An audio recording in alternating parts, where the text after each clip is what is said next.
नमस्कार, स्वागत है।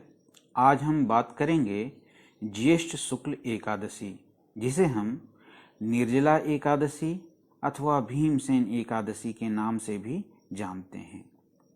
वर्ष की 24 एकादशियों में ज्येष्ठ मास के शुक्ल पक्ष की एकादशी सबसे बढ़कर फल देने वाली होती है। इस एकादशी का व्रत रखने से ही वर्ष भर की एकादशियों के व्रत का फल प्राप्त हो जाता है। इस एकादशी में एकादशी के सूर्योदय से द्वादशी के सूर्योदय तक जल ग्रहण न करने का विधान है और इसी कारणवश इसे निर्जला एकादशी भी कहते हैं। ज्येष्ठ मास में दिन बहुत बड़े होते हैं और प्यास भी अधिक लगती है। ऐसी दशा में इतना कठिन व्रत रखना सचमुच बड़ी साधना का काम है। इस एकादशी के दिन अपनी शक्ति और सामर्थ्य के अनुसार ब्राह्मणों को अनाज, वस्त्र, छतरी, फल, जल से भरे कलश और दक्षिणा देने का विधान है। सभी व्यक्ति प्रायः मिट्टी के घड़े अथवा सुराहियों, पंखों और अनाज का दान तो करते ही हैं, आज के दिन मीठे शरबत की प्याऊ भी लगवाते हैं। श्री भीमसेन जी बोलते हैं कि हे पितामह, भ्राता युधिष्ठिर, माता कुंती, द्रौपदी, अर्जुन, नकुल और सहदेव आदि एकादशी के दिन व्रत करते हैं और मुझसे एकादशी के दिन अन्न खाने को मना करते हैं। मैं उनसे कहता हूँ कि भाई, मैं भक्ति पूर्वक भगवान की पूजा तो कर सकता हूँ, दान तो दे सकता हूँ, परंतु मैं एकादशी के दिन भूखा नहीं रह सकता हूँ। इस पर व्यास जी बोले, हे भीमसेन, यदि तुम नरक को बुरा और स्वर्ग को अच्छा समझते हो तो प्रत्येक मास की दोनों एकादशियों को अन्न न खाया करो। इस पर भीमसेन बोले, हे पितामह, आपसे प्रथम कह चुका हूँ कि मैं एक दिन एक समय भी भोजन किए बिना नहीं रह सकता।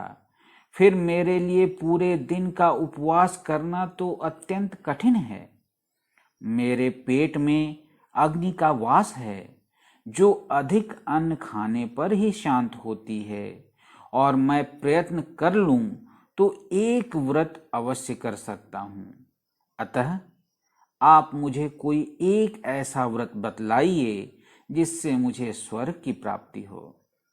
श्री व्यास जी बोले कि हे वायुपुत्र, बड़े बड़े ऋषि और महर्षियों ने बहुत से शास्त्र आदि बनाए हैं। यदि कलयुग में मनुष्य उनका आचरण करे तो अवश्य ही मुक्ति को प्राप्त होता है। उनमें धन बहुत खर्च होता है।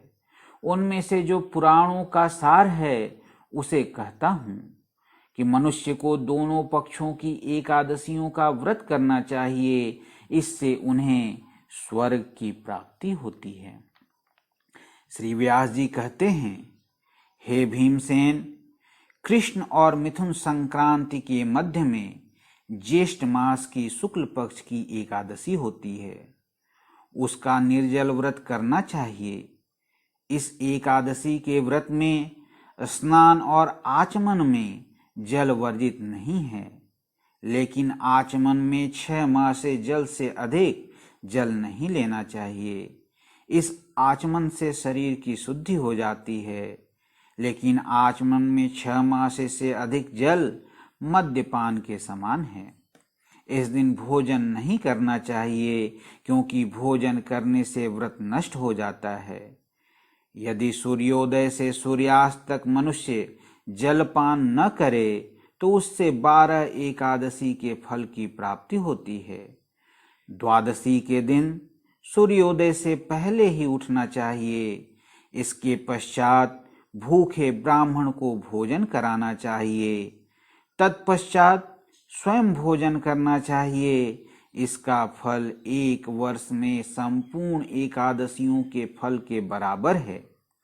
हे भीमसेन, स्वयं भगवान ने मुझसे कहा था कि इस एकादशी का पुण्य समस्त तीर्थों और दानों के बराबर है।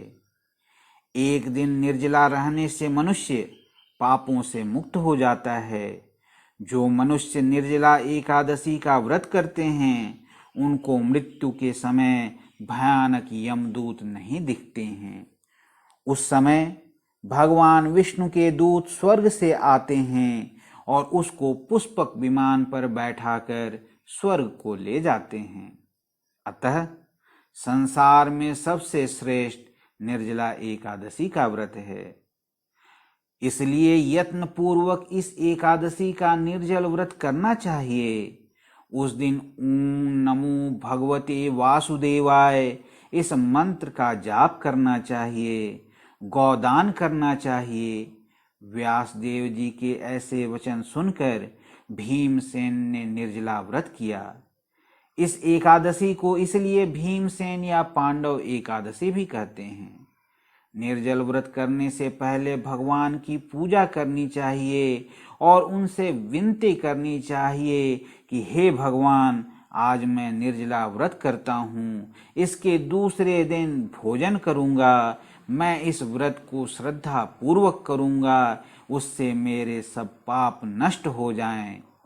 इस दिन एक बड़े वस्त्र से ढककर स्वर्ण सहित दान करना चाहिए।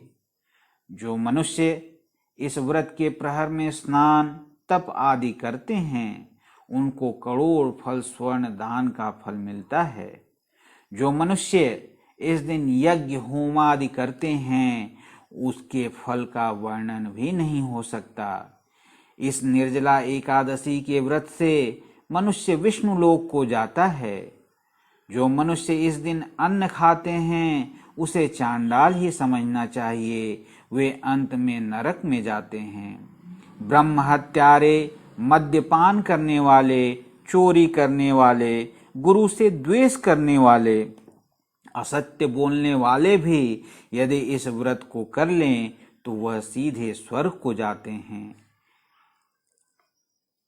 जो मनुष्य इस कथा को प्रेम पूर्वक सुनते व पढ़ते हैं उनको स्वर्ग की प्राप्ति होती है। इस व्रत को श्रद्धा पूर्वक करना चाहिए। ओम नमो भगवते वासुदेवाय। वीडियो देखने के लिए बहुत बहुत धन्यवाद।